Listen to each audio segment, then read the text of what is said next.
Hey guys, it's BB202 and welcome to the second part of my Legoland Billund vlog.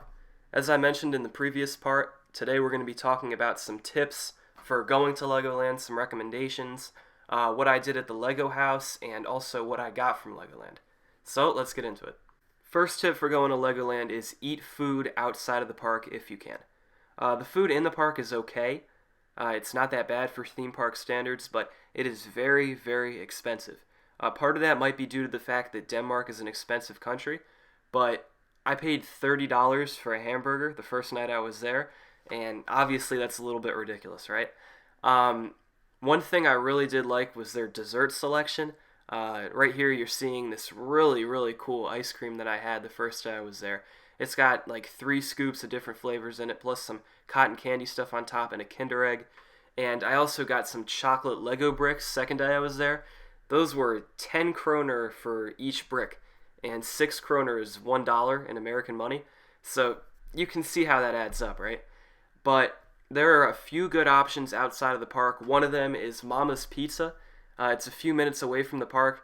They have a good selection of gyros. They have durum rolls. They have kebab. Good stuff. My dad tried this pizza right here. It's got spaghetti and kebab on it. It looks a little suspicious, but he said it was really good, and I trust him on that. So it's a good, cheap option. It's really cheap for the surrounding area. So make sure to stop there if you're planning on going to Legoland. My second tip is to bring sunscreen when you're going to the park. There are not a lot of areas that are covered. There are a lot of trees in parts of what was originally the old part, like the Miniland. But the rest of the park, like the Arctic area, the Adventurers area, all that, it's really exposed. There are not a lot of places to get out of the sun, and you are going to burn up if you do not bring sunscreen. So make sure to do that when you're going to the park.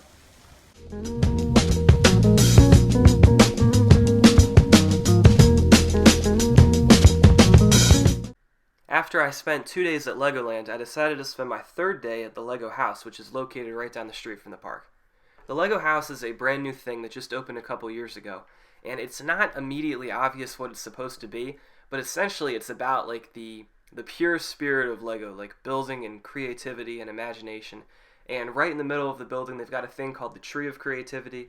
It's made out of a couple million Lego bricks. It's massive. It's impossible to get a picture of. I tried to get it on video, but it's like 4 stories tall.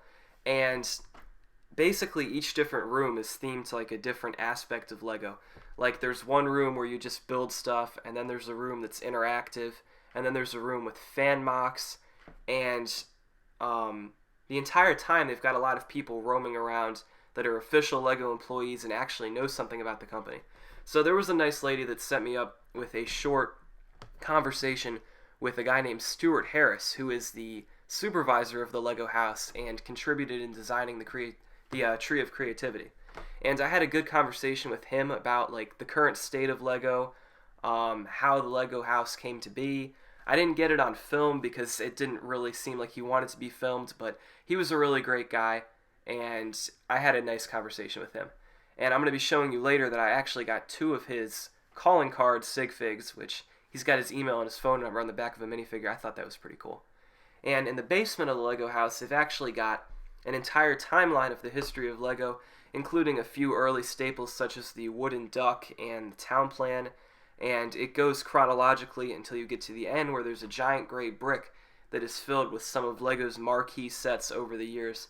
So they've got pirate ships, they've got castles, they've got some newer stuff, and it's just a really cool experience. It's pretty dark inside of there, but it's a really cool experience, and I think it was done well. So the Lego house was probably, I would say it took about 2 hours to get through all that. It's kind of a short half-day long trip, but I would recommend it, especially if you're going to Legoland and you're in the area. And I just, I thought it was a pretty cool gesture from Lego. Okay, so I just got back from vacation a couple days ago, and now I'll be showing you guys what I got from Legoland Billund and the Lego house. So, first up, I got this Ninjago minifigure pack. This is a common minifigure pack. It's not exclusive or anything. It is brand new, and the reason I got it is mostly because of Clutch Powers, who's right there. I honestly thought he'd never pop up in a Lego set, because I think his movie came out like 8 or 9 years ago, but kind of a nostalgic thing for me, so I got them for that. And these are also two nice kind of soldiers that work in like a castle setting. So there's that.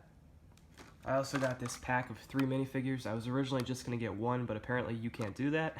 So I had to build 3. I got it because I wanted this torso, which is exclusive to Legoland's. So I made 2 of those, and then I also made a wizard. And then I got a couple of accessories that I found to be pretty rare, like the Wonder Woman lasso and this trident. And let me see. So I got this poly bag as a gift with purchase. You're about to see what that purchase was, but I got this poly bag. It's technically free. Lego City poly bag, nothing special. It's got a little police officer and a cop. Pretty cool. And then biggest set I got from Legoland was, ironically, Legoland, the gigantic exclusive set that just came out like a month ago. I did end up getting this. I felt like I really couldn't have left without it. So I'm probably going to be leaving this in the box, even though it is really cool. I just don't have any room for it right now, and I'm actually packing most of my stuff up soon. But here it is. Obviously there's a lot going on here, a lot of minifigures, and I like it a lot. I'm going to put it back there. And then from the Lego house, I got 2 of these. It's a set of 6 bricks. They're factory fresh, because the factory is just down the road, and it's just 6 of them. They're free. They kind of give them to you at the door. So I have 2 of those. And finally, I have 2 minifigures of this guy, Stuart Harris. It's not going to focus. I've been trying like 2 or 3 takes now. But Stuart Harris is the designer that I met at the Lego house. Had a good conversation with him. So it's got his phone number and email on the back. Oh, now it's focusing. Okay. So I have 2 of those. Put them right there. And here's everything I got. And yeah, that's pretty much it for this video. I really enjoyed my trip to Legoland and the Lego house. I've been wanting to go to Legoland ever since I was a little kid. And, you know, I felt like there was no way I was going to pass up an opportunity to do that, even though I'm almost an adult now. But even still, I really enjoyed my trip. You know, it meant a lot to me, and I'm glad I could do it, because this was really the only opportunity I had to go over to Denmark and actually go there. But anyway, thank you guys so much for watching this video. I hope you enjoyed it, and I'll see you next time.